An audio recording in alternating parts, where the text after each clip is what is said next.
I'm the board chair in sustainable development at the University of Colorado, the School of Public Affairs, just around the corner from here. The sustainability series is in its 4th year. We have an advisory board that helps us plan these programs, and there's several advisory board members here. Would you mind raising your hands and just kind of waving? And after the talk, if you want to meet any of these folks, and we're always looking for ideas for future talks. We meet the first Tuesday of every month here. Sometimes there's some exceptions to that rule, but generally it's the first Tuesday of every month.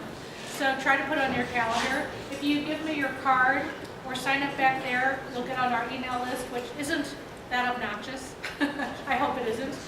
You'll get reminders about this and updates, and we'd love this word to spread. It's definitely hard to get people here in the summer, so I'm really glad to see all of you here. Through the winter months, we have a lot of students from the University of Colorado, and I always like our students to, or recent grads, to raise their hands just so other folks know about how many students are here. All right, we've got some students here. And so afterwards, too, it's nice for the people who are employed to talk to our students, and there might be some people who want to change jobs. It's a really great way to just, walk up to someone, ask them what they do. So my job is really easy tonight because I'm going to hand it off to someone else to do the introductions. So the newly named Colorado Energy Office, formerly the Governor's Energy Office, their transportation fuels expert is here. I was just talking to Tom, and he was saying he was a former biofuels chemist, so he himself has a great background in this. But he's going to come up and introduce our 2 speakers tonight. I want to thank Jim and Brett for being here from ZeaChem and Cibo, and they'll present. We'll have time to talk and ask questions later. And again, thanks for being here. And Tom Hunt, why don't you come on up?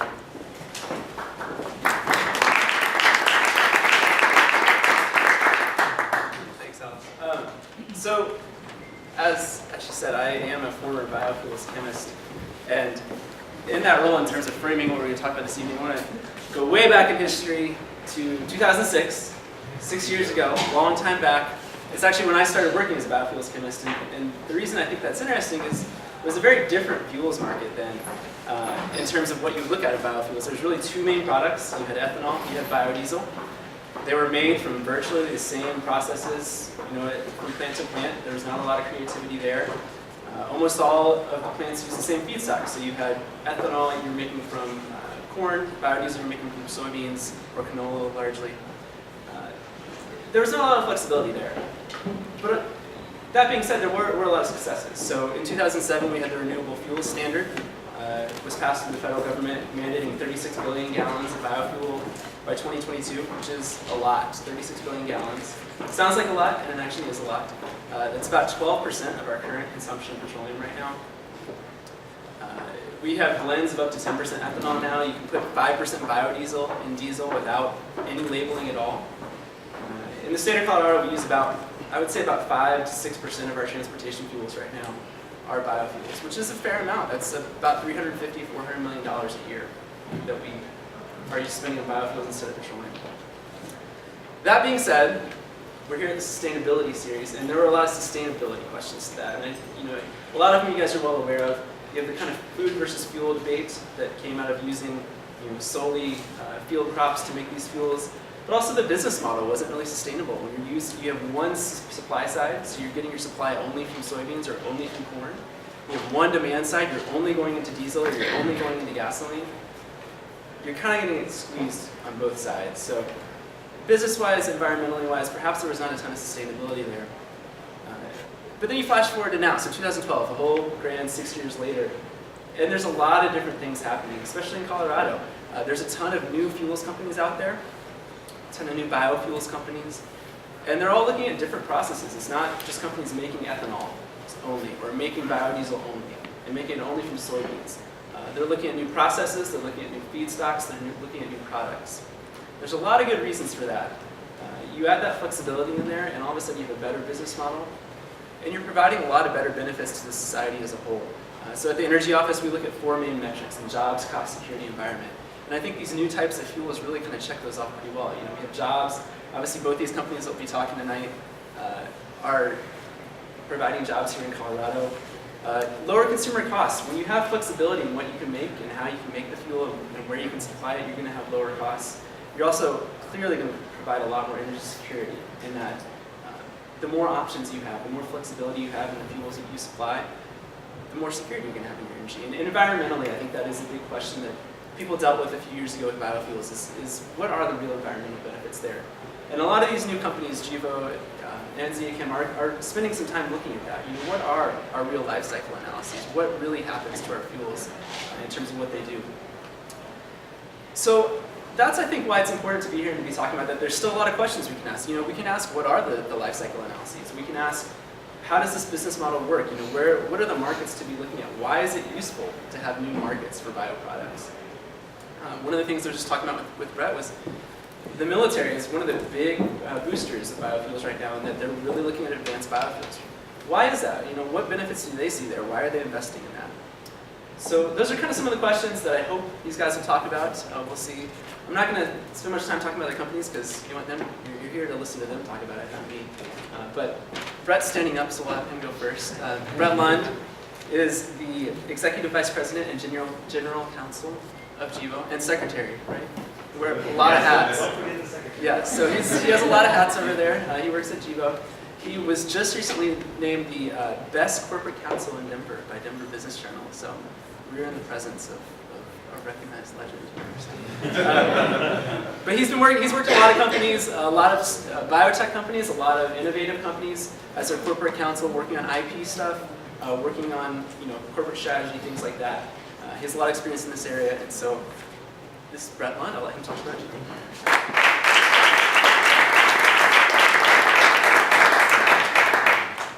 Thanks very much. So at Cibo, we really decided that we wanted to focus on the next best bio platforms after ethanol. So ethanol's been around for a long time. People know how to produce it really well. But what is the next thing to go after? And there are a number of targets that a number of companies are going after, like Cibo and ZeaChem and a number of others. At Cibo, we recognize a number of limitations with ethanol. So ethanol has lower fuel content, it's water soluble, so you can't ship it in pipelines. It's incompatible at higher blends with existing automotive engines. It wreaks havoc in the marine industry. It's very problematic also in the small engines like lawnmowers and weed whackers and things like that. So we said, what's the next thing that we can go after? And we settled on a product called isobutanol. Isobutanol is an alcohol like ethanol. Ethanol is a 2-carbon alcohol, and isobutanol is a 4-carbon alcohol. So you get all of your energy from the carbon, and the isobutanol molecule has twice as many carbons as ethanol. It's also not water soluble, so it's completely compatible with the existing infrastructure. You can put it in pipelines, you can put it directly into refineries, you can blend it into gasoline, and it's very much like petroleum. So it's in some ways a bit of a petroleum replacement, and you can make a number of chemicals and different products from it, like jet fuel and diesel and things like that. So we're really excited about that. We came here from California in 2008, the very beginning of 2008. We came here with about a dozen employees, and since then we've grown to, we're right about 150 employees, and we're actually hiring 20 additional positions in the next month or so. So any of you students who are out there, make sure you chat with me afterwards if you're looking for employment. So we're growing quite rapidly. We came here as a small private company. We had raised only a couple $1 million in terms of venture financing, and we probably had a few $100,000 left of that in the bank. And since then, we've raised over $300 million. We raised about $100 million of that in private financings from folks like Richard Branson through his Virgin Green Fund, Vinod Khosla, who was one of the founders of Sun Microsystems, through Khosla Ventures, Lanxess, Total, big oil companies, big chemical companies. And then we went public last year, raised $125 million in our IPO. And since then, we just completed a secondary public offering for just about $106 million. So it's been a great run for us. We're actually just at the point of getting commercial with our first plant up and running, and I'll go into that in quite a bit of detail. But if you have any questions along the way, please feel free to interrupt. I love questions. I actually have a bit of an agricultural background. I worked for a number of years at a company called Syngenta, which is, along with Monsanto, the largest agricultural company in the world. So, very interested in the ag background and agricultural practices. And it looks like we have a question already. Well, I just dying to ask what your take is on Jatropha. Yeah, so I mean, it's all over the place. I'm working in Africa and India. It seems like it's this miracle product, and I'm interested in your thoughts on it. So Jatropha is it's a really interesting crop. It's not highly cultivated like corn or sugarcane or soybeans, at least in the U.S., but it grows really well. We haven't done a lot of work in Jatropha in terms of genetic engineering and that kind of stuff. But it's certainly interesting. Our focus really is starting out in the U.S. and then moving into other countries and starting with traditional feedstocks and then getting into cellulosics and kind of alternative feedstocks. With that, we can probably go to the first slide. So this is the safe harbor. We can skip over this. You guys aren't investors. So we have a pretty interesting team. Our CEO is a gentleman named Pat Gruber. He invented the process of turning corn into plastic. So if you see any of the plastic cups around town and around the world that have a little green stripe around them that are made in Boulder, he actually invented, oh, there's one right there. Yeah, so he actually invented that process. And a number of the folks, including myself, have spent most of their career working in the renewable space, which is kind of unusual because in this space that we're in biofuels, there's a lot of folks who either worked in agriculture or they've worked in biotechnology or pharmaceuticals, but this industry of renewable fuels and chemicals is just starting to come online, so kind of a unique group.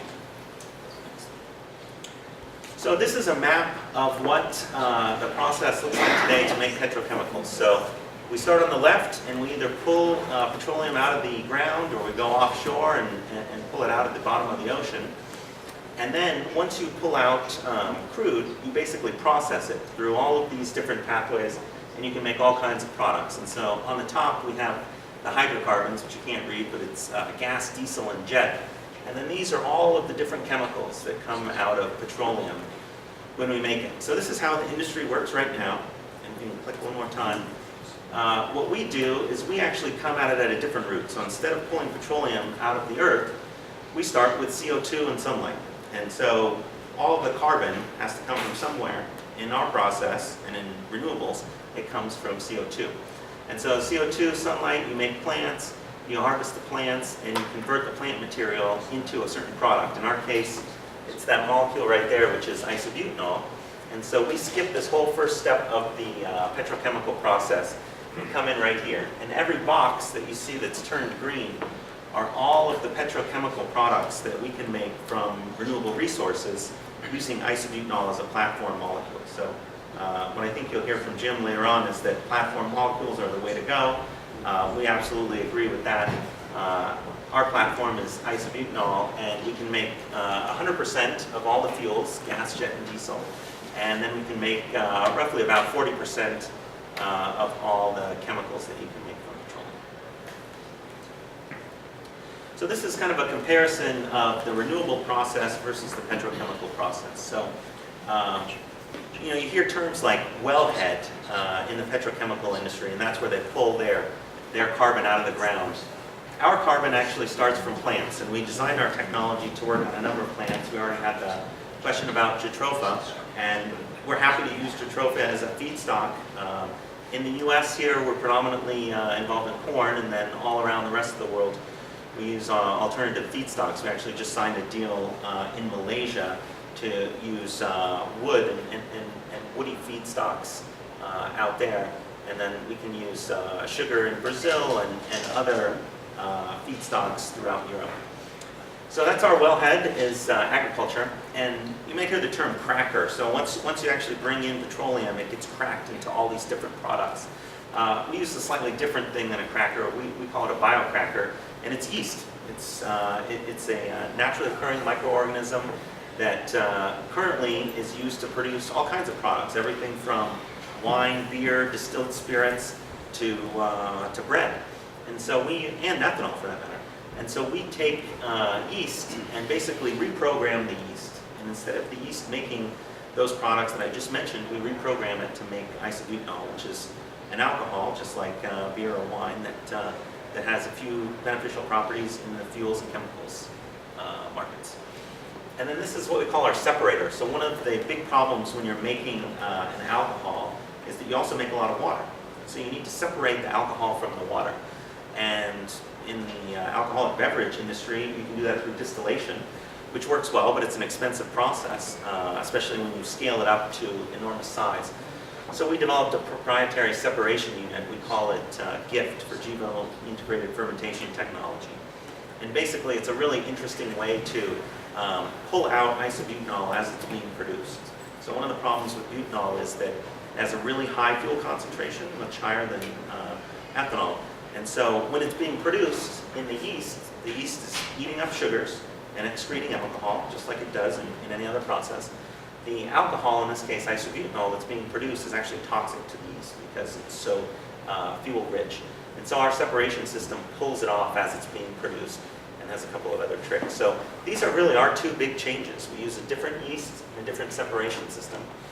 And then we make isobutanol, and then we can either use that isobutanol as it is, as a blend stock with gasoline or as a specialty chemical, or we can utilize chemistry to turn it into all these products. So isobutanol is used in paint, cosmetics, all PET, plastic bottles. We actually have a deal with Coca-Cola that we signed not too long ago to make fully renewable plastic bottles for Coca-Cola and their Dasani water brand. Gasoline. We have a deal with a company called Lanxess, which is the largest butyl rubber company in the world, to make renewable tires. And we have a deal with the U.S. Air Force to make jet fuel for them as well. So this is our cracker. So this is yeast anyway. This is a picture of yeast. You can click the next one. So here's the yeast. And what we did is we basically took a yeast that naturally produces ethanol. So there are yeast out there that naturally produce ethanol. That's what ethanol plants utilize today. And that's the difference between their crackers and ours. We'll click the next one. And what we did, as I mentioned, is we reprogrammed it. So all of these little X's and dots and circles are all modifications that we made to the yeast. So we, in essence, reprogrammed it. We took out its ability to make ethanol and put in the ability for it to make butanol. So kind of the key part in all of this is you want an organism that's anaerobic, so one that doesn't need a lot of air, because when it needs a lot of air, you get a lot of other contamination issues. You want it to be a primary pathway. So a lot of the problem in all this synthetic biology is you develop an organism and you want it to produce one thing, but it wants to produce all kinds of other things. And so in the butanol industry, there's a process that's been around for a while that produces acetone, butanol, and ethanol. And the problem is those other molecules aren't really as interesting. And in our particular organism and in others, once you're starting to make something, it also wants to produce other products. So you really want it to be a primary pathway and just produce 100% of the product that you want. That's what gets you to commercial yields, and that's what will work on a big, large-scale basis.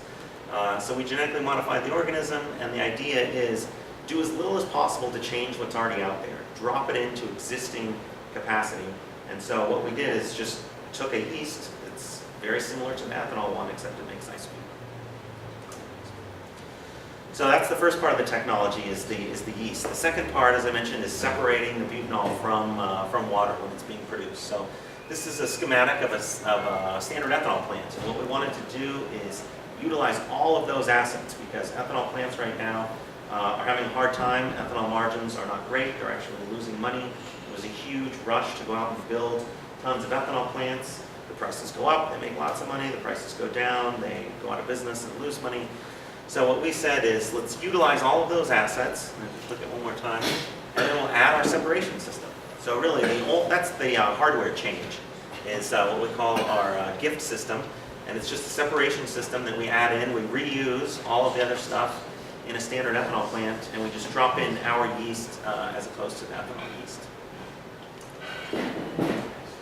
So this is our very first plant.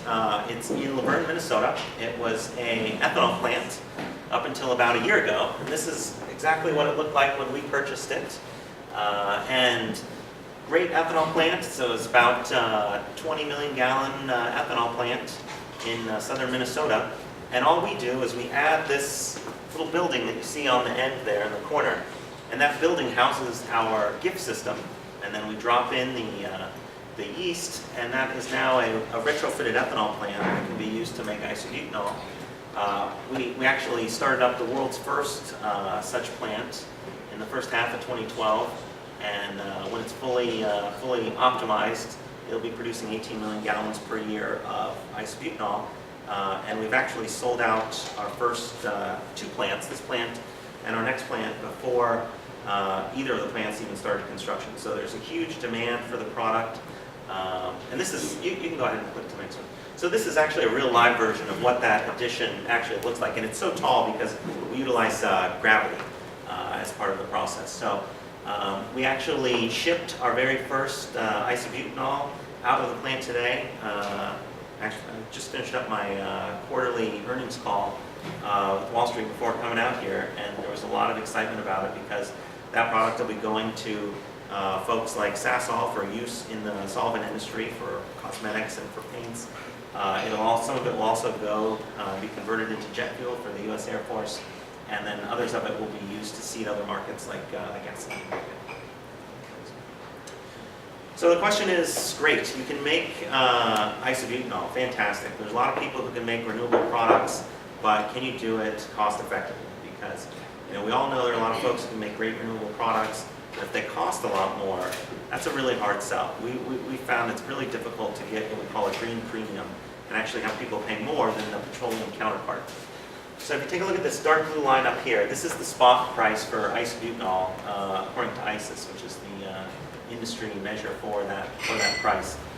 Isobutanol is made right now from petroleum. It's one of those products that you saw in my first chart about what's made from petroleum and put it out of the ground.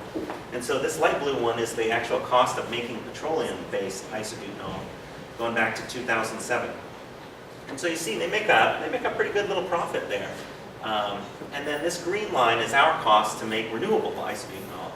As you can see, except in right around 2009 when the price of oil dropped to like $40 a barrel, we were always less expensive than the petroleum counterparts by about 80 cents per gallon is the average difference. And then if you take the difference between our cost and the selling price, it averages over $4 a gallon difference. So pretty good market when you can actually make it for quite a bit less than the petroleum counterpart. So as a platform molecule, you can actually take advantage of tons of different markets. So it's not like ethanol and being locked into predominantly one particular market. So as part of the process, just like ethanol, we make animal feed. That is what we call a co-product. So all of the corn grain that comes in the plant, we actually just utilize the starch component from the corn. So all of the protein actually goes through the plant and is sold as animal feed. And so we ferment the starch fraction of it, and we have a deal with Land O'Lakes Purina to sell all of our animal feed from our plants. So that's one market. The other one is the specialty chemicals, as I mentioned. So isobutanol can be sold just as it is, and we have a deal with a company called Sasol, which is a big South African chemicals company, to purchase all of the isobutanol essence we can produce in the first couple of plants. It can be used as a gasoline blend stock, so just like ethanol, you can blend it with gasoline, and you don't run into any of the blend wall limitations. So isobutanol, because it's more hydrocarbon-like, doesn't have any of the problems with corroding a lot of the engine parts in cars. So you can blend it in up to basically 100%. It's currently approved up to 13.5%, but can be done in much higher quantities. There's one gentleman who has driven his car, I think at least 8 times cross-country on 100% isobutanol. So it's a great blend stock. It works really well in the marine industry because in the marine industry you have a lot of water in the marine industry because obviously you're on the water. So you don't want the water to mix with ethanol because water and ethanol are soluble. In essence, they mix together.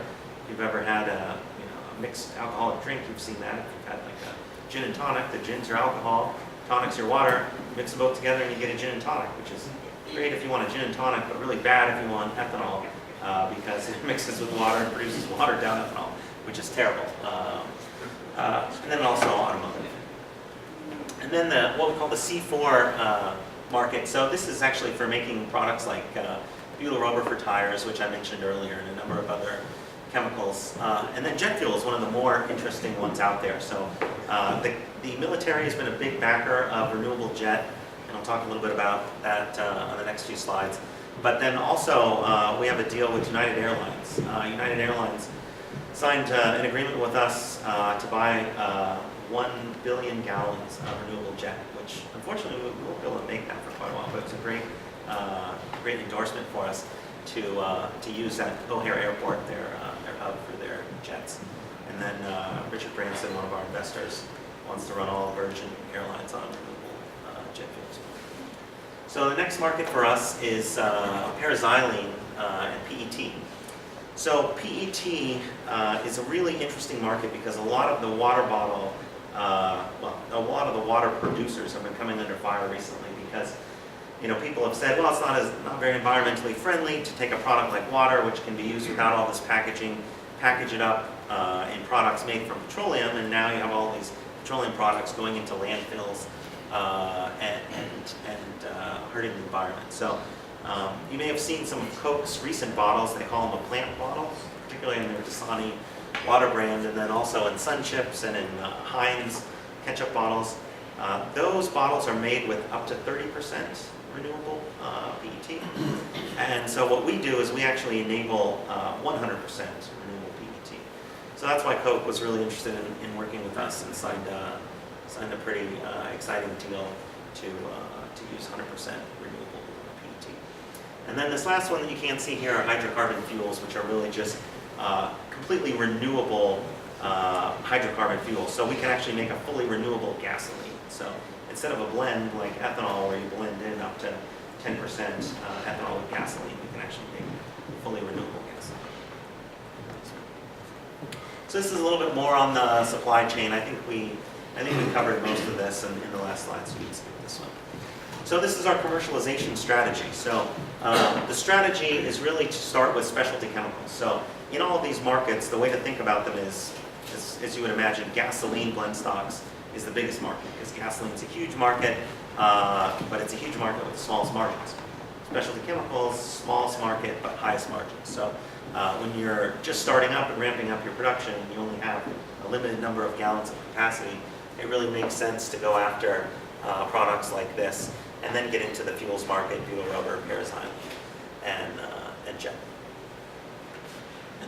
So this is our commercialization timeline. As I mentioned, we signed deals with Sasol for chemicals, Mansfield Oil for gasoline blend stock. We did a deal with Total to actually use, Total's a big French oil and gas company. They have a refinery just outside of Houston, Texas. So they want to use isobutanol as a gasoline blend stock, Lanxess for tires. Toray is one of the world's biggest producers of PET. So they make everything from those chip bags like you've seen with the Sun Chips to plastic bottles for folks like Coke and all kinds of other big beverage companies. And I mentioned the deal with United. And actually the deal with the U.S. Air Force is pretty interesting. It was the first offtake agreement for alcohol to jet, fully renewable jet. Let's keep that. So these are kind of the economics. So a lot of people wonder, well, what does isobutanol sell for? What do your margins look like? What do the plant margins look like? So this is our ramp rate. We're looking at 60 million gallons annually produced in 2013, ramping up to 200 and then 350. The selling price is around the $3.70 to $4 range, and it runs in parallel with oil and also with the price of corn. But isobutanol traditionally sells at a premium to gasoline and a premium to ethanol because of the more beneficial properties that it has. So at the plant level, our plant should make around 20% EBITDA, which is a pretty respectable margin. And then when you consolidate it all and go up to the corporate level and take into account corporate overhead, that drops a little bit, obviously, because you have to absorb the corporate overhead piece. And then your return on capital is probably starting at around 4% and coming up pretty substantially after that to almost 24, 25%. So the real challenge is getting to scale. So, it's relatively easy to do stuff in a lab. We had great success at lab scale, but in this business, when you're looking to kind of displace oil, you really need to get to scale, otherwise nobody cares. Because a big refiner is going to say, oh great, you have 20 million gallons. That doesn't do anything for me. You have 60 million gallons. I don't really care. I want to hear huge numbers, hundreds of millions of gallons. So how do you access that? And there's really kind of a multi-pronged approach that we take. Is we want to expand our existing operations. We want to do joint ventures with ethanol plants, and that's actually our second plant is a joint venture with an ethanol plant owner. The ethanol plant owner contributes their plant, we retrofit it, and then we split the revenue. And acquisitions, we've already acquired one ethanol plant, and we're continuing to look for acquisitions. And then eventually we'll license our technology to plant owners. So why does a ethanol plant owner care? Why do they want to switch from ethanol to isobutanol? So this is the reason why. So this is the price of ethanol over the, since 2008. And you can see the isobutanol line as well. So there's two things to note here. The average increase, 2x, and also the stability. I mean, you can see right here when it peaked, ethanol plant owners were doing really well, but they were really hating life here, here, here. And as you can see, by contrast, the isobutanol line is much more stable because it's kind of more petroleum-like as opposed to being more pegged to corn. So this is the way the joint venture model works. We contribute all the technology. We do the retrofit. Ethanol plant owner contributes their plant. We have a JV. We roughly split the economics. So you can see this is what it looks like. This is where they were at ethanol. On a good day, they're making 10 to 20 cents a gallon, which is great on a good day. Once they switch over to our model, if they choose to do so, the economics go up 2x, and that's after splitting it with us. So it's really a 4x increase, and they take it out. So this is our second plant, which is a joint venture. It's in Redfield, South Dakota. It's a 50 million gallon plant owned by a farmer co-op. Actually, farmer co-ops love us. Our first plant was a farmer co-op. This one's a farmer co-op, and farmer co-ops really appreciate the value of not being locked into the ethanol market. Because when you make ethanol, you have one product, and you're basically screwed if the price grows. You do well if the price goes up, but the risk is really high. And by switching to a platform molecule, you can arbitrage all of those opportunities. So for instance, if the price of jet goes way up, we can divert some of our product to jet. If the price of plastic goes up, we might do that. And also, as opposed to ethanol, which is sold more on a spot market basis, our product is all indexed to long-term contracts tied to the price of corn. So right now, we're just starting the engineering of this, and we hope to bring it online next year. So once you make isobutanol, you can use it as it is, as either a gasoline blend stock or as a specialty chemical, or you can convert it into these other products like jet fuel. So this is what we call our hydrocarbon plant. This is in Texas, in a town called Silsbee, Texas. And basically, it's a chemical plant that turns isobutanol into jet fuel and other hydrocarbons. This is the plant that made all of the jet fuel that was recently used by the Air Force. And so this was our flight. So this was actually pretty historic, pretty exciting thing. We've been working with the Air Force for about the last 4 years now on renewable jet. And they really, really are interested in getting a renewable jet fuel that's made in the US that meets all of their specifications. Then they don't have to rely on foreign oil, especially in time of conflict or war. And this is something that's homegrown, totally sustainable. So we started out doing testing in the lab with them. We moved to engines, then we moved to actual planes on the runway. And on June 28th, we actually did a test flight, which was pretty exciting. These are actual pictures of the test flight. We used our 100% renewable jet fuel, and they blended it because jets use tons and tons of jet fuel. We haven't made nearly enough to continue to just burn it. So we mixed it 50-50 with petroleum jet fuel. They flew for 2 hours all over the Atlantic. They actually had a F-16 tailing it right behind it to watch it. Took all kinds of measurements, and afterwards the pilot and the test evaluator said it flew just like a regular A-10, no issues. And then actually the chief of the Air Force for the alternative fuels said It's no different than JP8, which is exactly what we wanted to hear, because that's what we wanted to do, is make a product that's absolutely identical to JP8. The only difference is our carbon is maybe a year or so old, whereas carbon from petroleum obviously is quite a bit old. So a lot of people always say, well, what are the qualities that you need for a renewables company? And our management team has worked on a bunch of them, and these are kind of the learnings that we put together and said, you know, if you really want to get into this business, these are kind of the key criteria that you need to win on, or at least win on most of them. Known molecule is really important. So there's lots of molecules out there that you can go after that people aren't familiar with. It's a lot harder to take a molecule that nobody knows and try and get that introduced into a system. It's a lot easier to take something like isobutanol, which is currently made from petroleum, and just make it from renewable resources. Platform molecule. So as we've kind of talked about today, this is really important because it allows you to participate in multiple markets. What happens if one market collapses and you're tied to it? It's a lot better to have multiple markets and be able to arbitrage those opportunities and pick and choose. You have to get to high yields. I mean, we're talking about a business that exists on the scale of hundreds of millions of gallons per year.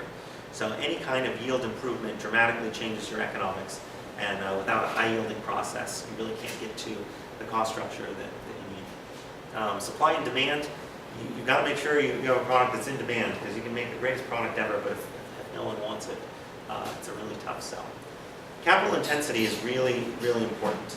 So there's a lot of companies out there that come up with a great new product, and it requires a ton of capital to actually get this thing built, to get a plant built. We were aware of that. We were trying to design something that was going to be really low cost, because you need to get to scale in this industry. If you can't get to scale, you're going to have a really tough time. So our retrofit approach uses all the existing infrastructure that's in there, and it's pretty capital light compared to building new plants. And it allows you to get plants up and running much more quickly. IP, if anybody wants to talk about IP, we are involved in a huge IP fight with two of the biggest companies in the world, British Petroleum and DuPont. And they have a joint venture called Butamax. And if you want to talk about validation for what you're doing, to have those two guys come after you is probably the best compliment I think I've ever received, because it really validates this is a product that people really, really want, and that it's worth fighting over. So we're doing pretty well. We actually just had a big court victory where the judge found 100% in our favor and said their patents were invalid, and even if they were valid, we don't infringe on them. So that was a big deal for us. Feedstock, we think it's important to utilize multiple feedstocks. That's how you can get your technology adopted around the world, because in different parts of the world, people use different feedstocks. And then being a primary processor. So, as opposed to buying your feedstock, in essence, over the wall from someone you've never met, to actually be there, have a plant that's owned and run by farmers, and those are the guys growing the corn, and you're buying it from them, guarantees your supply, guarantees your feedstock cost, which is the single highest cost in this whole process. And so you can skip through a couple of these. I'd like to skip through that. This one's interesting. Go back to that one. So a lot of people always ask us, well, there's a couple other companies that are public out there in this space. How do you guys compare to them? And really, the two things that I've been mentioning, yield and capital cost, are really the key ones. So on yield, there's a company called Kior, which is a public company that uses a catalytic cracking technology. Their theoretical yield, best they can ever do, is 66 gallons of hydrocarbon per metric ton of sugar. There's a company you may have heard of called Amyris that makes a product called farnesene. Totally new product, people have never used it, hard to get market adoption. Their best they can do is 85 gallons. Fermented vegetable oils is a company called Solazyme. Another interesting company, best they can do is 88. None of these guys are even close to those numbers right now. They're probably below half of those numbers. This is Cibo's maximum theoretical yield, so 108. So if we could get our technology working perfectly, we would far and away surpass all those guys. This is where we actually are right now, it's 101. So even our current demonstrated yield is above the rest of the guys. And then this one's really interesting. This is the catalytic cracking, and this is Kior. And they're actually, I have them here listed as around $9-10. They put out some new guidance that they're about $20. And this is $20 per gallon to build a plant. So, you're talking billions of dollars to build one plant. really, really expensive, hard to get to any kind of yield. Amyris, again, they're at about 7.25, probably a little more, maybe even closer to $10 a gallon. Solazyme at $5.80. Gevo, we'll even say $2. For us, the retrofit costs us about $1 a gallon, but if you want to throw in the price of the underlying asset, that's about $1 a gallon as well. So that's how we get to $2. So you can see, in the time these guys, it takes them to do a plant that costs 20 gallons. We do the same one for 2, we can do 10 times as many gallons. My question, Yeah. the average feedstock, how many metric tons of sugar do you get off 1 acre? Yeah. Can you split back? This is good right here. So I'll do it in bushels, if that's all right with you. So from 1 bushel of corn, we can produce 2.2 gallons of isobutanol and 17 pounds of animal feed. It's actually pretty close. The only difference is on the ethanol side, their gallons, in terms of gallons, are actually slightly more. And the reason they're more is because they're diluted. Our product is much more concentrated. As I mentioned in the beginning, we have 2 carbons, ethanol has 2 carbons, we have 4. So our product is a lot more concentrated and sells for quite a bit more. So their number of gallons is actually slightly higher. Animal feed is roughly the same. And then yield on corn just depends on agricultural practices in the area. About 145 bushels. Yeah, 145 is pretty good, yeah. I mean, there are actual competitions in the Midwest to see who can produce the most bushels per acre, and there's some that get crazy, but those people are using, all kinds of tricks to do it with watering. What percentage of your feedstock is corn? Right now, so we have the one plant, which is up and running commercially, and 100% of that plant runs on corn starch, and then the protein is the animal feed component. And we signed a deal in Malaysia to use biomass, cellulose biomass. So that'll be our feature plant. So the concept is cellulosic is a bit more challenging. So rather than adding on the cellulosic challenge on top of the challenge of making isobutanol, we said, let's start with the isobutanol part, figure that piece out, demonstrate that it works, prove it to everybody, then move into cellulosic. And it de-risks it a bit, makes the story. You can go, I've just got 2 more slides. I'm going to keep, this one's good. So these are kind of all of the different crops that we're looking at using, everything from pure energy crops like grasses to crop residues, forest products, the husks and stalks from corn, sugarcane, you name it. Click one more. So this is interesting because everybody always likes to talk about Brazil. So Brazil is interesting. Everyone thinks Brazil is the place to be. The reason a lot of biofuel companies are in Brazil is because they need a pure sugar feedstock. And so they can get that in Brazil, and they can't utilize corn because corn has a lot of other stuff in it. But everybody thinks, oh, Brazil is this huge country with tons and tons of resources, feedstock. It's the place to be. So this will give you a little idea here. This yellow line is the world sugar price, and then this dark blue line is the net starch cost from corn. So if you net out the protein component of it, which we do because we sell that as animal feed, this is the price we pay. This is the world sugar price there. And even if you compare it to the Brazilians' cost to make it, it's still lower. And then people say, well, there's so many acres in Brazil, you've got to go there. The very largest Brazilian sugar producer is a company called Cosan. They have 1.7 million acres in Brazil. So they produce 14 billion pounds of sugar per year, and they produce 0 protein, because there's no protein in sugarcane, it's all sugar. This is actually a tiny little co-op in South Dakota called Redfield, which happens to be our plant number 2. And just between these little farmers alone, they have 10 million acres of corn. Right here in the U.S., a little co-op in South Dakota no one's ever heard of, compared to 1.7 million for the largest sugar producer in all of Brazil. And so here's a graphic representation of the difference. And then if you look at infrastructure, these may be hard to see, but if you look at pipeline infrastructures, all those dark lines in the U.S. are all of our pipelines. You can see by contrast, very few dark lines for pipelines in Brazil. And then also with the transportation infrastructure on the map above, you can see all of the transportation infrastructure we have compared to Brazil. So, and plus it's nice to produce a product 100% in the U.S. make it homegrown, and if you can do it for less, better infrastructure, it makes a lot of sense. So that's all I have prepared for today. I'm happy to answer any additional questions. You notice on your cost line for comparing isobutanol made from oil for the refined product versus yours, that it dipped once back in 2008. 2009. So do you need essentially oil to be $90 a barrel or more to make it profitable? So we need the spread between oil and our feedstock to be at a certain level, yes. I mean, if oil were to drop to, let's say, $30, $40 a barrel, and corn were to stay where it is, then yes, absolutely petrochemical-based isobutanol would be less expensive. Now, all of our contracts are actually long-term contracts that are not pegged to those prices. So we insulate ourselves quite a bit because they're for products like plastic bottles, and Coca-Cola isn't just going to start switching their plant bottle just so that they can take advantage of a petroleum-based product. And likewise with the rubber for tires, jet fuel for the U.S. Air Force. So with the forecast of corn becoming more expensive because of these drought years, how are you factoring that in? Yeah, so what we do is we index all of our contracts, our offtake agreements, our supply agreements. All those are indexed to corn. So corn is basically the starting price, and then we add on a guaranteed margin on top of that for us, and our customers absorb the corn risk over a long-term contract.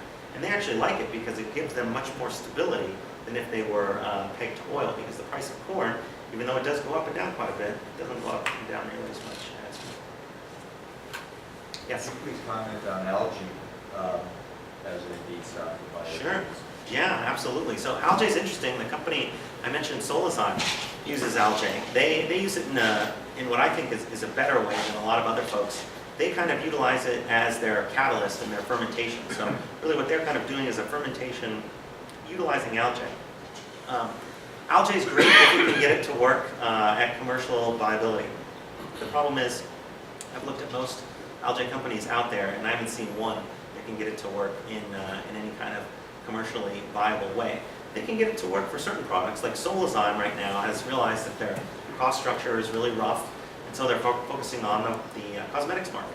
And so in certain markets like that, you can actually do it because, you know, cosmetics, a little tube of nail polish sells for, I don't know, $20, $30, I don't know, but you know, a gallon of gasoline sells for $4 or $5. Good luck. You know, I mean, there's no way that you can compete in those markets. So for niche markets where people are willing to pay a premium, yeah, absolutely will work. For these large markets, hard to do. I haven't seen anything out there that'll work, but I hope somebody will come along because, you know, the key to this whole industry is there's enough room for everybody. I mean, these markets are enormous. Cibo will never be able to even satisfy a small percentage of any of these markets that I just showed you. So there's room for tons of winners. There's room for you know, all kinds of companies out there to play in these markets and to play in certain spaces. And frankly, our industry needs all of those people. So, you know, we're rooting on all of the other companies in there, and we hope that some will get there. Yes? What made you decide to move from California to Colorado? Oh, great question. So, what made us want to move from Los Angeles to Colorado? And so in 2007, we were a small startup company out there. We were trying to recruit employees because we were on a bit of a growth plan. And we were having a hard time recruiting, actually, to California because most of the folks in this industry are in the Midwest or the mountain region. So cost of living is a whole lot less in the Midwest than it is in California, especially Los Angeles. So, you know, we would try and hire folks. We'd bring them out to LA, show them around, and they would say, wow, the cost of living is really expensive out here. I have a beautiful home in Minnesota that I bought for $150,000, and the same house out here would cost me over $1 million. So you're gonna have to pay me 10 times what I was making out there, which is tough. So that was one reason. Cost of doing business, a lot less out here. There's also a great hub in this particular renewables industry out here. So with Enroll and all the universities out here and the other colleague companies of ours that are based here, it's great. You know, we've hired folks from other companies. They've hired some of our folks. We've hired folks from all the local universities. We've hired people from Enroll. We were able to take advantage. We're literally adjacent to the Centennial Airport, so we're able to utilize that. We've actually done testing in airplanes out at Centennial Airport. Our investors and partners can fly in there and be at our office within minutes of landing. And it was really a great improvement in quality of life for all of our employees. People were able to buy their first homes. People were able to go from having a number of roommates to living on their own. I mean, it was a big change for most of our scientists. I mean, we have a ton of scientists who were thrilled to move out, and actually of the folks that moved out, I think only one elected not to come with us. So I think that speaks pretty highly of Colorado, and we're have no plans of moving anytime soon. Yes. Who's putting the scrutiny on your supply chain? What I mean by that is signing with Malaysia. Are you ensuring in any way that they're not forcing or hurting food crop elsewhere? Yeah. So it's interesting in Malaysia. You have a good point, because yeah.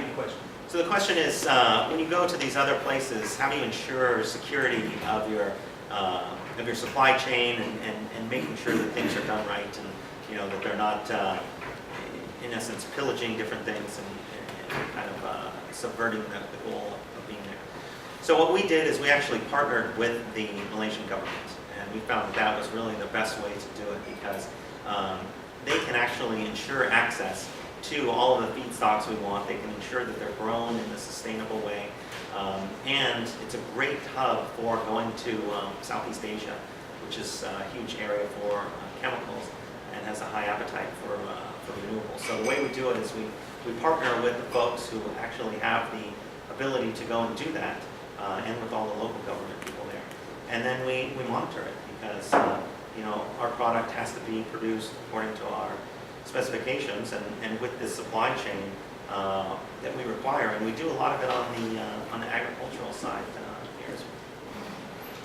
Yes.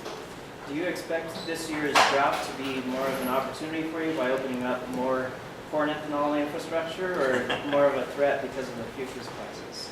Yeah, that's a good question. So there's, for some perverse reason, whatever seems to be bad for ethanol is great for us, because when ethanol plant owners are hurting, it makes isobutanol even more attractive than those charts that I showed you before. So when the price of ethanol goes down, we get tons and tons of inquiries from plant owners. The price of corn, ethanol plant owners are highly subject to. We're not quite as much, because we build it into our offtake agreements and make the customers take that risk. So yeah, I mean, generally we wouldn't encourage the price of corn to go up. But if it does, it's not as bad for us as it is for other folks. And really more so than just the price of corn by itself, it's the price of corn compared to the price of petroleum. Yes? I apologize, I walked in on your gifts slide. Oh, sure. So you may want to cover this, but given that the gift process is passive, and the fact that both iso and butanol have higher boiling points than water, could you discuss a little bit more of the technology in the gift process, and give us an idea of what the energy input is for, say a gallon of butanol versus a gallon of ethanol under distillation? Sure, no problem. So gift basically is a little bit of a complicated process. So butanol forms what's called a low boiling point azeotrope. So you actually have this gas phase that is highly rich in butanol. And so rather than taking butanol when it's in a water phase and trying to distill it out, which is a really cost-intensive process, what we figured out is this azeotrope forms, and you actually can take this vapor phase, which has most of the butanol in it, and suck it out under vacuum. So we basically suck it out under vacuum and then condense that phase into a liquid phase, which is highly butanol rich, and then we return the rest of it back into the fermenters. And so that's kind of at a high level of the process. For gift, it also separates the butanol from the organism and takes it out in this vapor phase, which prevents a lot of the distillation. You asked about energy usage. So the energy usage in our plant overall is slightly higher than in an ethanol plant, because we have this additional equipment for the gift process to utilize. So energy costs do go up a little bit, but you're also making a product that's worth working on. Given the time, why don't we go ahead and go to our next speaker, and Brett, will you be around? I'll be afterwards? here. Okay, so we can, you can talk to Brett afterwards, and maybe you can ask questions at the very end. So.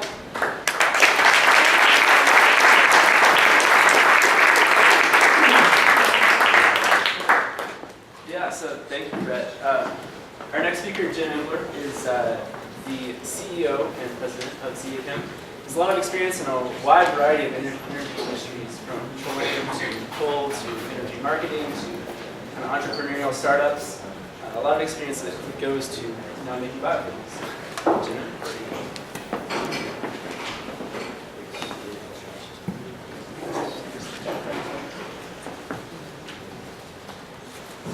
Try a little technology here. See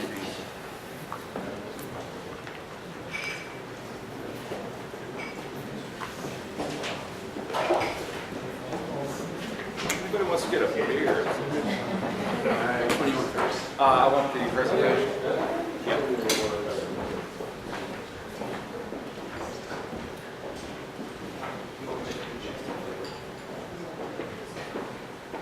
Great, well, I appreciate the chance to be out here, and let me first disclose who I am. I'm an oil guy.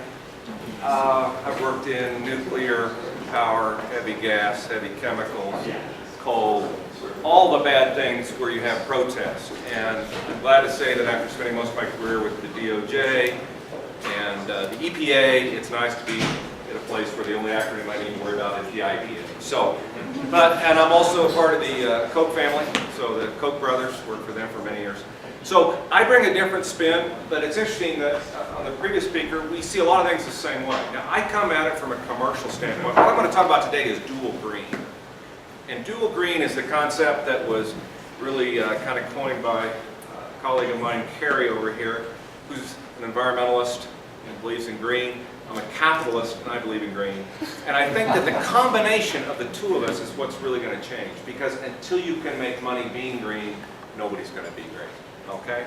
So a lot of what I want to talk about today is kind of the way these two worlds collide, and how, although we agree on nothing politically, we agree on almost everything around this business. Because if I'm energy efficient, I make more money.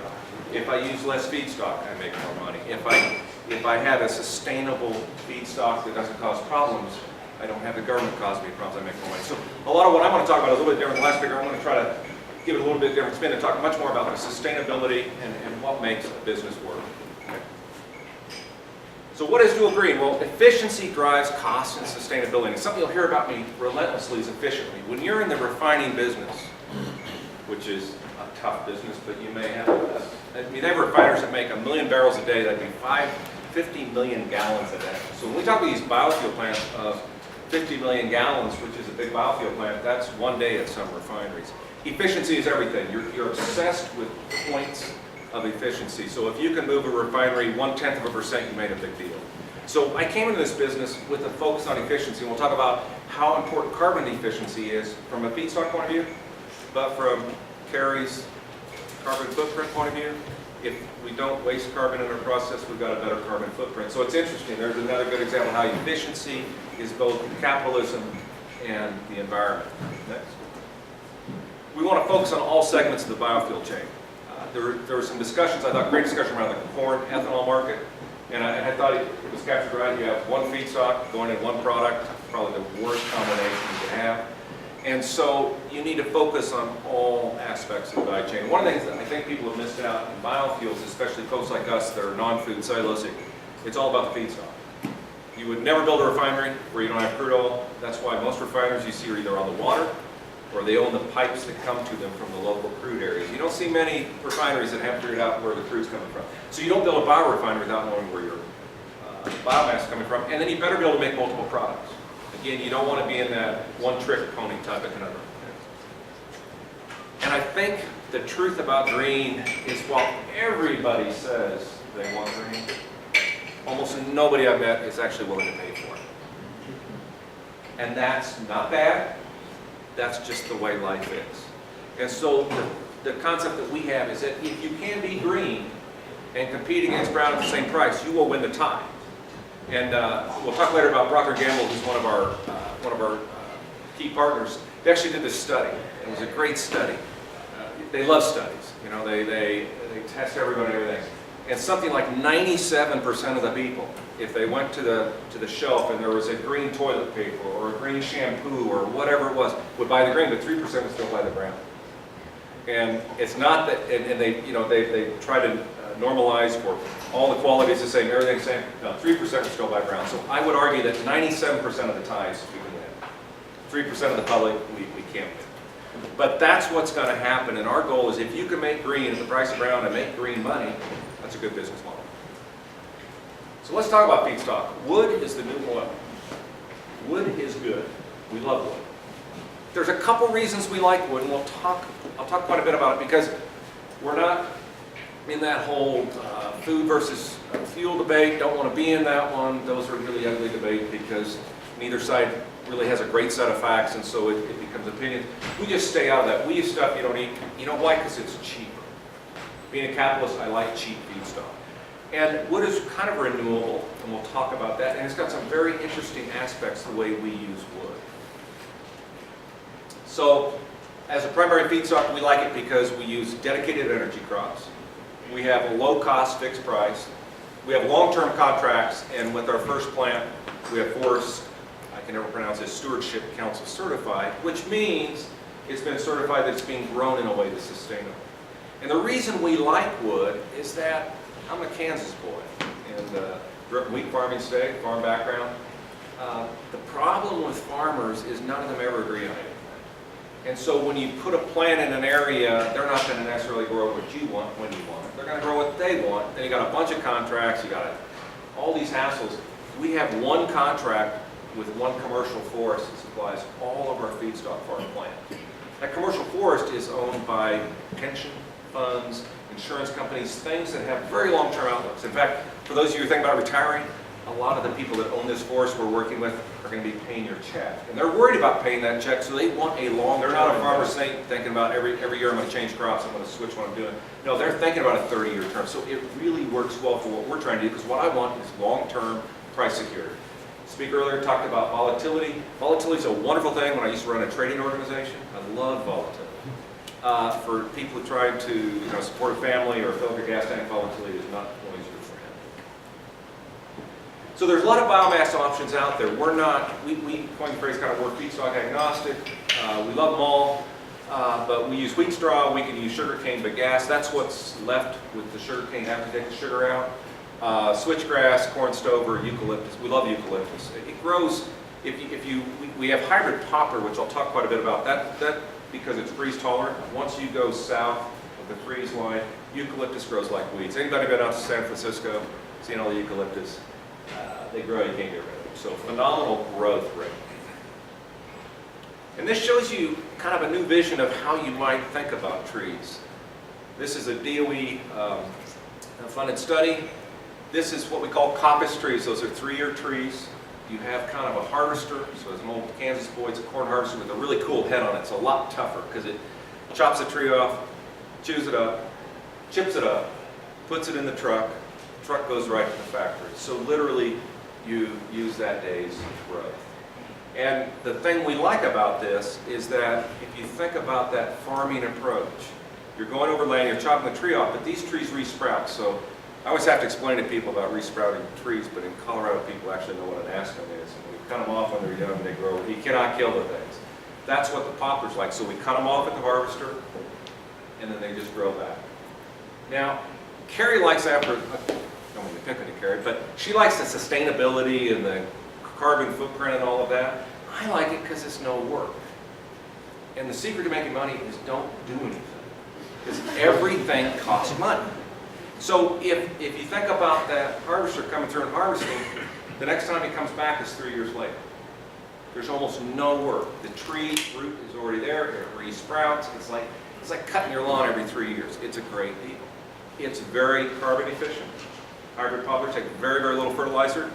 Now, she likes that for the carbon footprint. I like it because it's cheap. It doesn't cost me money to fertilize. So we use very, very little nutrients, so it's a very, very, very good carbon footprint. You can locate right by the forest, so you have little transportation. Again, good carbon footprint, I like it because it's cheap. And you'll keep hearing this from me. Yeah? Good question. What about the water footprint? I'm sorry? What about the water footprint? You know, depending on where you are, in most places, we happen to be by a commercial farm that's irrigated. Traditionally, in most places, it just uses the natural water that exists. So right now, we're located at a commercial farm that does use groundwater out of the Columbia River. But if you compare the amount of water needed for the same amount of biomass as to corn, it's a fraction. Corn is a very, very heavy, intensive use of water. So this is much cheaper. But ideally, we'd rather be where you don't water because it's cheaper. Okay? So now, think about this. I've got 2 kids at the University of Colorado. Any Colorado grads in here? I'm a Katy boy, I got no use for Colorado, but I got 2 kids there, so I'm trying to get into a non-sport school. Apparently there's more to do at Boulder than there was in Lawrence, Kansas. But anyway, this is Folsom Field, where they beat my Jayhawks when they're number 2 in the nation. And so let's think about how much biomass it takes, because it takes a lot of biomass to run a plant. So click it. So we require 3 days of storage in our plant. And so think about a football field that's 32 feet high, and that'll run our plant for 3 days. That's a lot of biomass. Now let's say you're using corn stover. Click one more time. That takes a heck of a lot of storage, and that takes about 4,286 feet. I'm an engineer, I gotta apologize, everything's very precise. I wanted a decimal place there, but she didn't have it. But anyway, it's kind of a mile-high field, and that's the way to think about what it takes for a biomass plant. So storage matters. So do you have something that requires a bunch of storage that's gathered once a year, or do you cut your trees every day and just take the truck to the factory? So again, you can see why we like this coppicing tree approach. A lot simpler, a lot cheaper, better utilization of equipment, and cheaper. And so this shows how we get our material every day, and otherwise you've got to have a bunch of really big bins. Now with corn it works great because you've got huge elevators, there's a system and infrastructure that was set up. For some of these new types of crops we're talking about, you're going to have to figure out the whole storage and transportation. That's again why we like wood. Okay. Now this is kind of complicated. Click 2 more.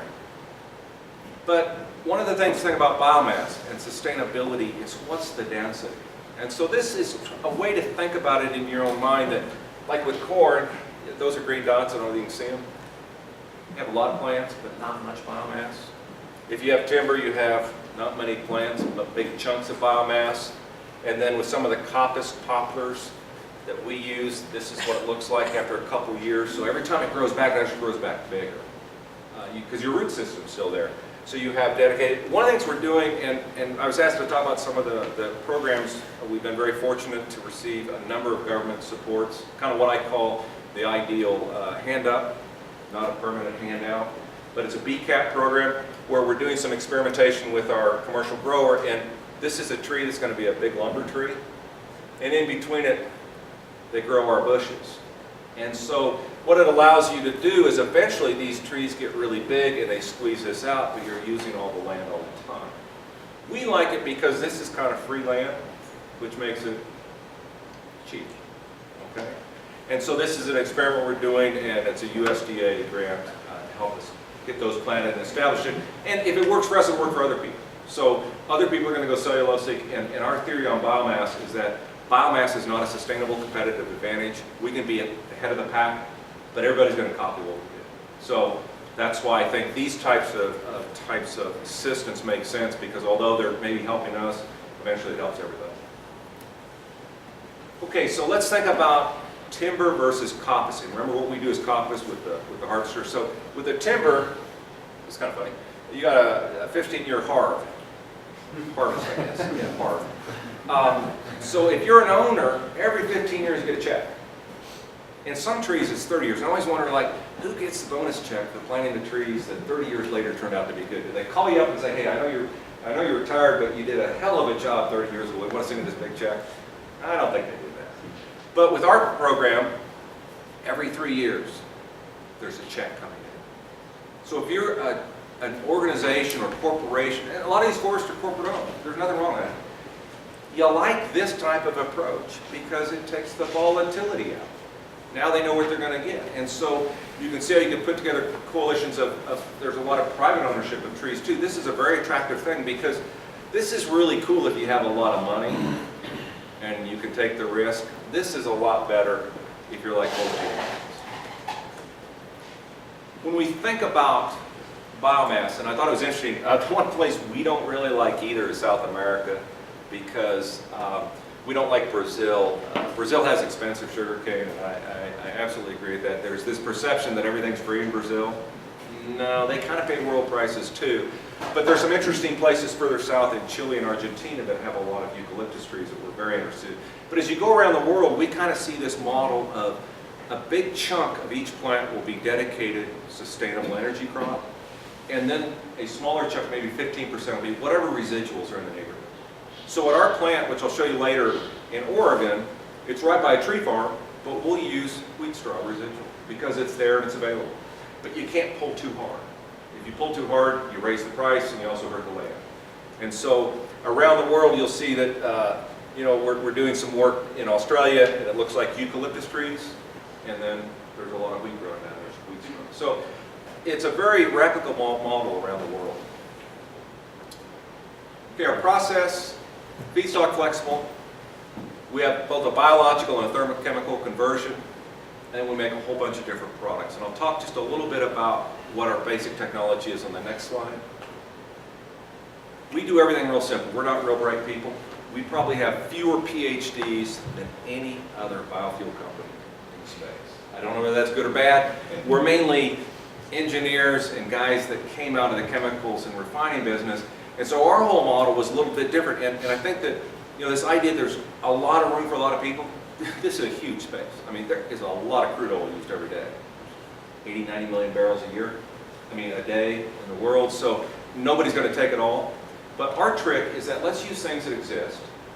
Let's not depend on GMO, and let's not depend on new equipment. So we start out with a little organism, comes out of stuff like termites and roaches. And by the way, after nuclear war, this will be, the roach and the termite are two of the things scientists say will still be around. It's almost impossible to kill a roach in 6 months without water. Really cool creatures.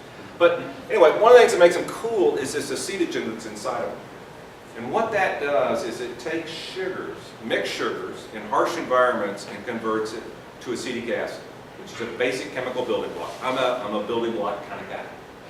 As a young child, I loved them. I still love my son's Legos. So it's all about getting the first building block. And the cool thing is it's nearly 100% carbon efficient. With everybody else's process, generally speaking, 3 carbons come in, 2 come out, 1 go up the stack, or some multiple of those. With ours, 3 come in, 3 go out. Nice carbon advantage, very good, saves you money, good for the environment. So again, we don't use any GMO either. We're not against GMO, it just is too complicated for us country boys that are just engineers. This is a chart to look at. This is volatility. So this is crude oil price, which I'm a fan of. And by the way, my board back in here asked me to predict the crude oil price for the next 3 years, since I used to run one of the biggest trading companies. And I said somewhere between $45 and $200. And they all got pissed at me. And look, over the next couple years, geez, I wasn't that far off. Okay, there's a lot of volatility in oil. You can actually survive with volatility. We can break even at $50 a barrel. And $50 a barrel is not what it used to be, because the nature of oil has changed. You've all heard about shale oil, very cool stuff. It costs a lot more to get out of the ground than going to Kuwait and poking a hole and having it come out. Okay, so it's about $1/4 a barrel lifting cost in Kuwait, but most of the new oil today is $60 to $70 a barrel plus. Now, that's great to keep the price down. I mean, I don't see a lot of huge spikes like everybody, all this peak oil and price going to be $400. None of those guys have ever been in oil business, okay? There's just too much oil out there, but it's generally more expensive over time. So we like that price delta because, again, it's all about the spread. So if we're above $50 a barrel, we're in good shape. Talk just a little bit about products. Okay, I am a geek, I admit it. This is my geek slide, so just forgive me. But this is kind of another way to think about refining, because we think of ourselves as a refinery. So on one hand, we make acetic acid, ethyl acetate, and ethanol. Ethyl acetate's a cool product, by the way. It's used in nail polish. And anybody drink decaf coffee? It's also used in decaffeinated coffee. It was an improvement over methyl ethyl chloride. So just, you can feel good about that when you have a cup of coffee tomorrow morning, that ethyl acetate's a heck of a lot better than methyl ethyl chloride, and it's good in nail polish. And we also have a C3 platform that goes into propanol. C3 is very interesting. 2 carbons, speaker force, butanol 4 carbons. Nature doesn't like odd numbers. Very strange. Nature likes even. So C3 is a scarce molecule. Go ahead. So if you think about the products we can make, when you make building blocks, you can make a whole bunch of cool things. So we're working with people like on vinyl acetate monomer, which is an exciting molecule. It's used in rubber of tennis shoes. So we're working with people like Nike and Puma, paints, EVA, and then up in the propionic acid, you get propylene and polypropylene. And so the 2 key plastic molecules you hear people talk about is polyethylene and polypropylene. The way to think about that is for a water bottle, the bottle itself is polyethylene most likely, and the cap is polypropylene, a little bit harder plastic. 400 pounds of polypropylene in the average new car coming out. So this is an expanding business. It's also a molecule that's not intentionally made. It's made indirectly, which means there's a limited supply to it. So a lot of interest in the C3, but you can see over here on the market size, as you know, these are huge markets. So whatever we do, we're not going to change the market, which is wonderful. You know, it's great to be in a business where no matter how much I make, it doesn't affect price. A lot of businesses are not like that. That's what's wonderful about the energy business. I'm not going to change the price of crude oil, and I'm not going to change the price of propylene. So let's talk about who's going to drive this green revolution. People like P&G. They're advertising all over the Olympics. I feel so good every time I see one of their commercials. They've got a sustainability goal of 25% renewable or recyclable by 2020. That's pretty aggressive. And at P&G, they make these goals and then they fire people who don't reach them. They have a highly motivated workforce. Because the first couple of times you make crazy goals and people don't reach them, you shoot them. It's kind of like that movie where Stalin asked which general thought they ought to not keep Stalingrad. Has anybody seen that? One guy stood forward, shot him in the head, said, does anybody else think that we don't want to defend the city? And everybody else decided to defend the city, they won the war. Okay, these are those kind of people. I mean, they make these goals, they're going to make it happen. Next one.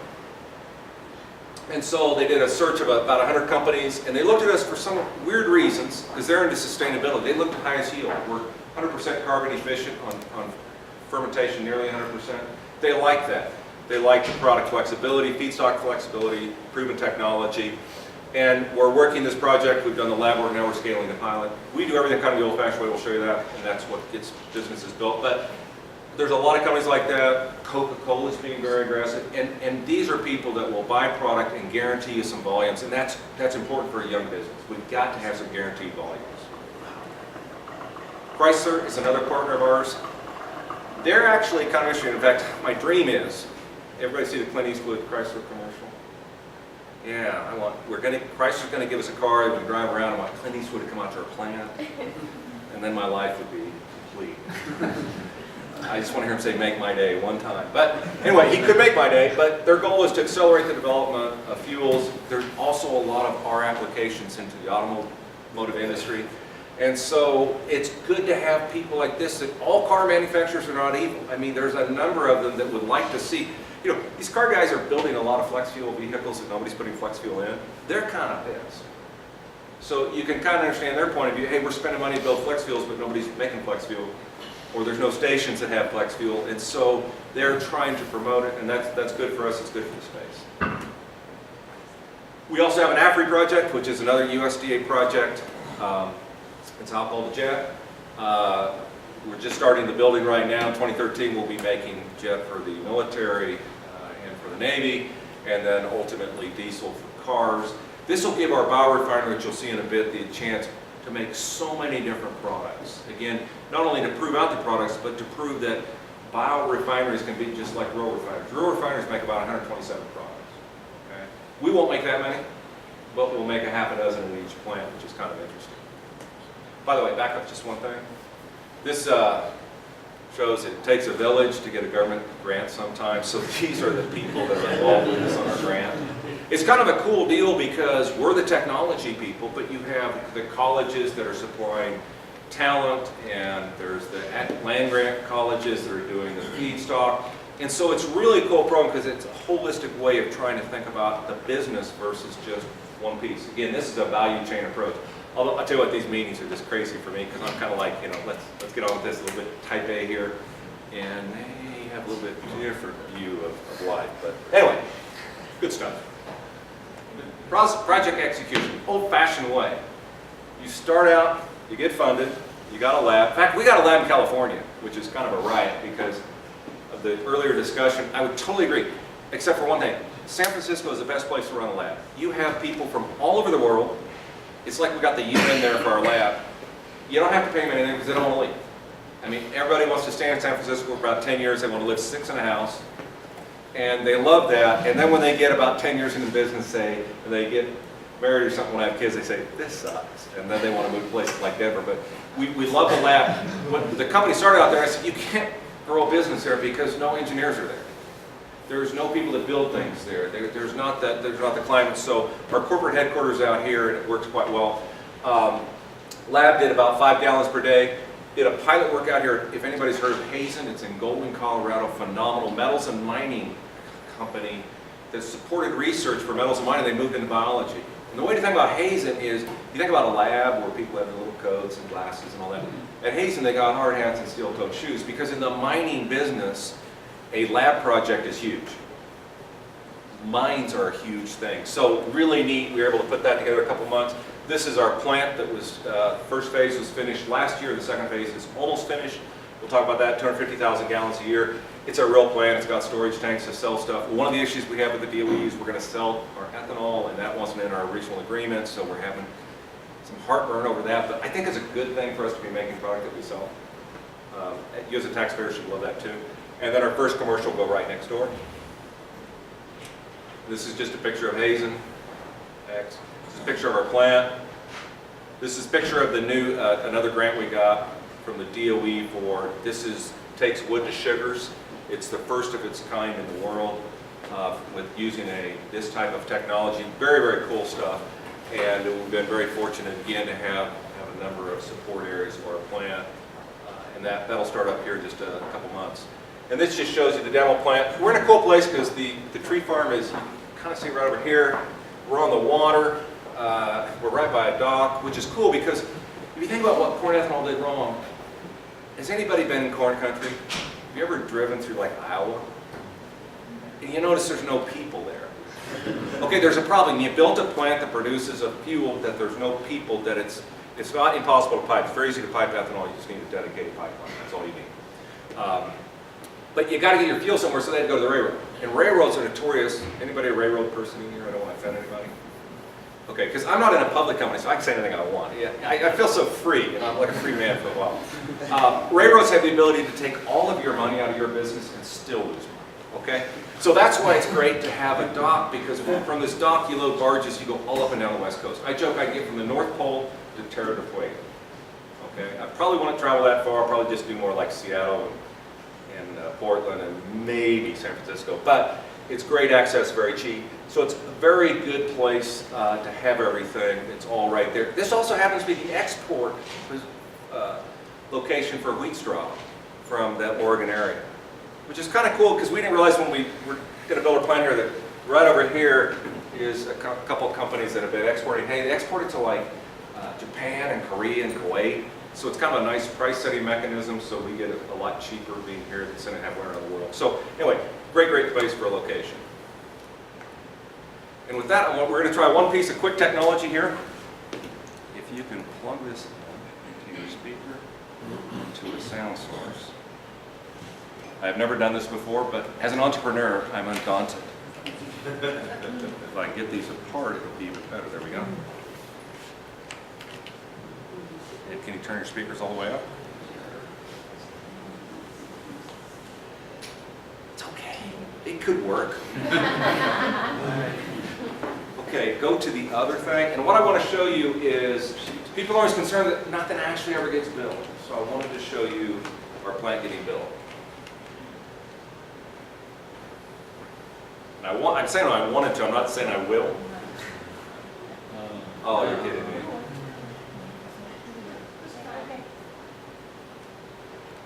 Maybe I won't. Unless we can go to, can you go to YouTube? Are you on the internet? Oh, okay. Then I won't be able to show you that, and it was a risk, but it was worthwhile. Yeah. I will quickly mine what would have happened. You start out with a flat piece of ground. there's a foundation. Things start coming. Pretty soon the music picks up and it's going faster and faster, and you put in all the siding, and then all the tanks and everything, and then you drop away and you see a plant built. So unfortunately, I don't think that's gonna. We'll try one more, just one more thing.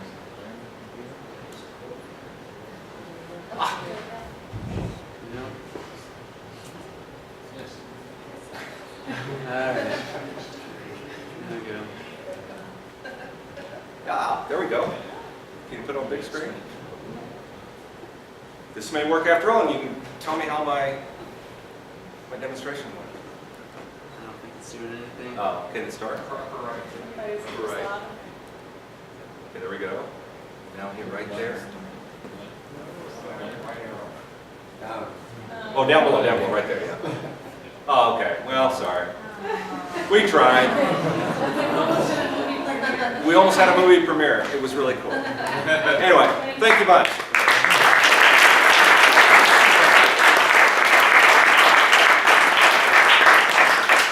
Any questions? Actually, Yeah. I have a question. Have you ever heard of the moringa tree? The what? Moringa? I was curious if you guys have looked into that because it is a very fast growing tree. It can get to my height in 3 months. The leaves are very nutrient rich. They're ground into powder, made into tea, and put into food. Mainly, I've seen it in Ghana a lot. And I planted some in my yard there, and 3 months of my height, never watered it. Nothing like that. Yeah, our ideal tree is one that you don't water, you really don't do much, and it grows fast. We like trash trees, which is cool, because a lot of trees, the reason they grow slow is that you're trying to grow them straight and tall and hardwood and to make lumber out of it, and really all we care about is just the cellulose and hemicellulose and lignin that's in the tree. Yeah? What do you see as the impact of the natural gas on your business? The impact of the natural gas glut? Well, I've been in the energy business over 30 years. This will be about my 5th glut. And I would tell you the same thing that I tell the peak oil people. It's been cheap until it gets expensive. And then it gets expensive, people drill a bunch and it gets cheap again. So short term, I think it'll have an impact. But the other thing that's happening that people always forget, the world is like an organism. So think biology. When you have low gas prices, people switch. They're switching coal plants to gas. When you switch a coal plant to gas, you just took a big chunk out of the gas supply. That doesn't come back. They're not going to go back to coal. So it'll take a little while to soak that up, but we're below drilling cost right now. So you're seeing drills shut down on nat gas and go over to crude oil. So it can't stay that low. But I don't think it's going to go that high either. So I mean, nat gas in our model projection, we use $4 in NCF. It's about $2 right now. $2 is below production cost. So it'll hurt in the short term, but in the long term, it's not going to, I don't think it's going to hurt us that much. Any more than I don't think crude oil is going to go that high. Yeah?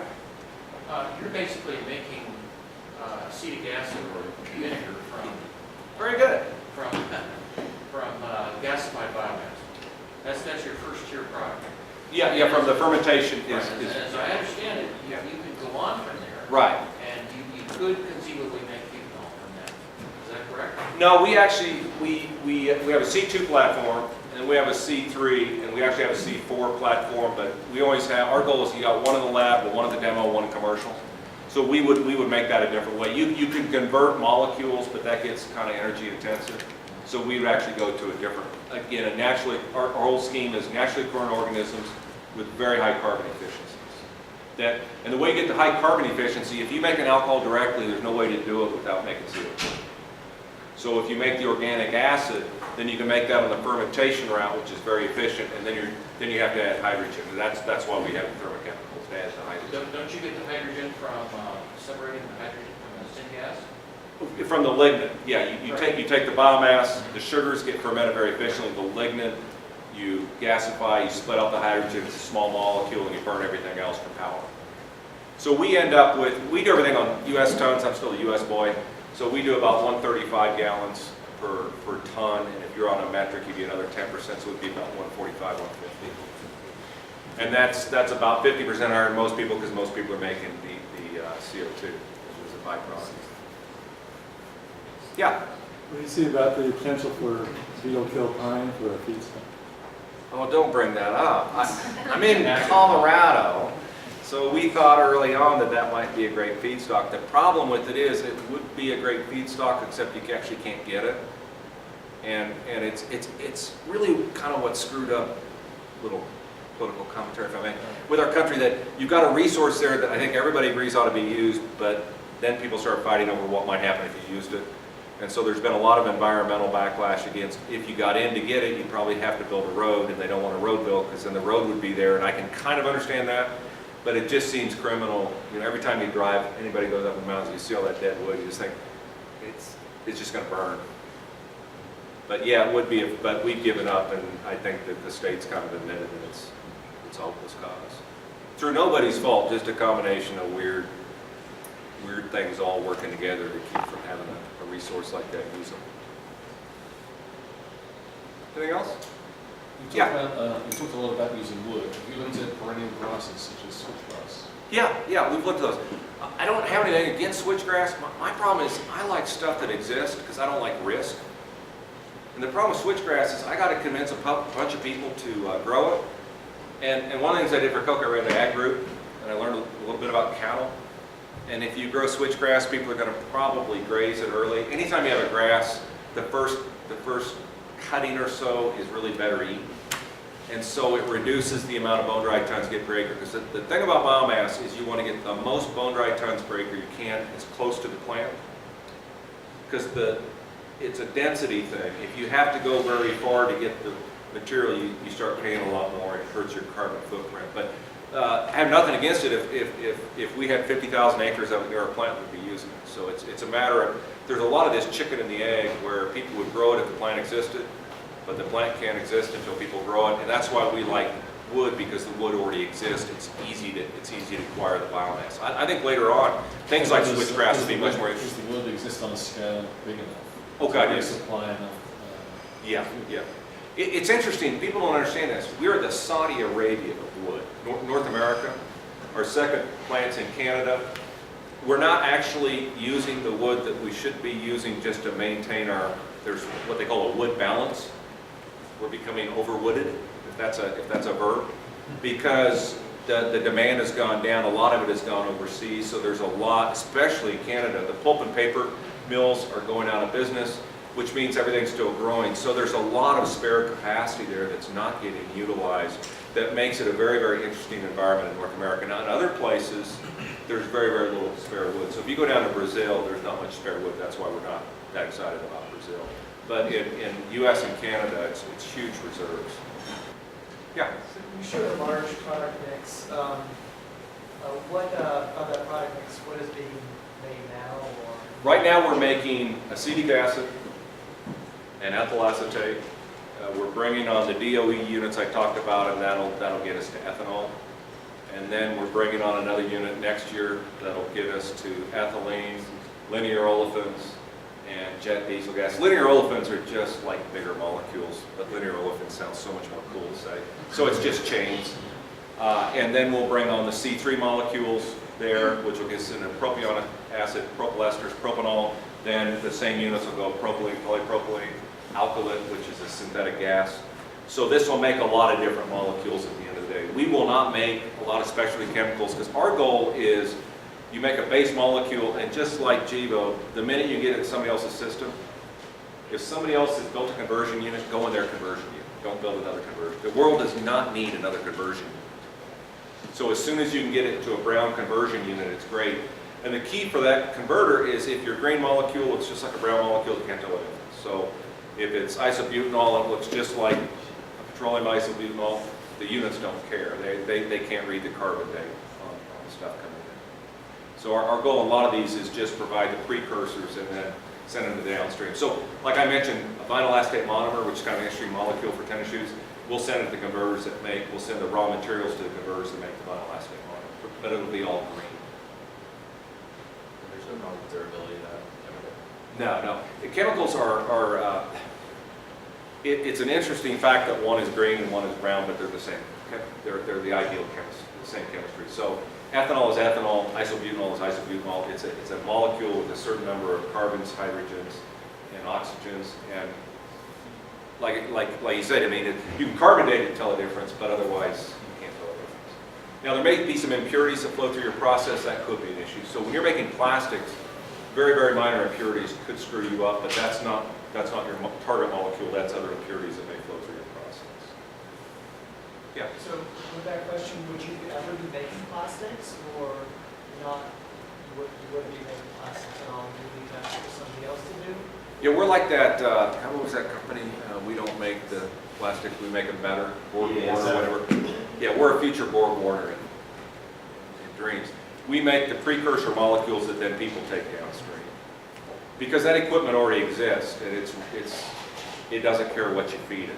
In fact, being a chemical guy, you feed it all kinds of feedstocks.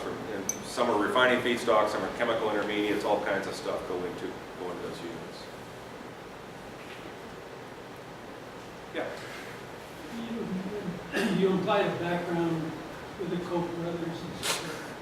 I just said that to kind of get interest, because, you know. Can you make some guesses as to what's going to happen with their view of what you're doing? I'll tell you what. I love to talk about this because everybody feels like oil companies are evil or stupid. And that's why they don't want to invest in green. I would argue they like to make money. And there will be nobody that'll move any faster than the Kochs or the Exxons or anybody else in the world when we prove, whoever it is and however many people there are prove you make money, they'll be really quick to get in because you don't really care. It's all about cheap feedstocks, low cost conversion, making products that you can make money on, and whether it's green or brown, they're indifferent. And they, I'm just saying, is the oil and chemical space in general. So once people show the economics, money will flow. And there's a little bit of what happened in the corn industry, because you talked about there was a spike in corn ethanol production. The first corn guys could hardly get a plant built, could hardly make any money. Then somebody figured out how to make ethanol and make money at it, and then capital flowed. And that's why I said that the importance about green, making green, is that's what moves capital. So when we can prove that you can make money being green, then people will be green. Even if they're not environmentalists, they like to make money. And so that's why we have so much to focus on, prove the economics, because then the capital will come. Until you can prove the economics, and that's where I think the government is actually doing a good job of giving a hand up to get the industry started, but at some point it's got to pull it back, and then the industry needs to do it on its own. And it'll do it on its own. If you can sell green product at brown prices and make money, you've got an unlimited future. Why don't we wrap it up there, and let's thank both of our speakers again, who I think are going to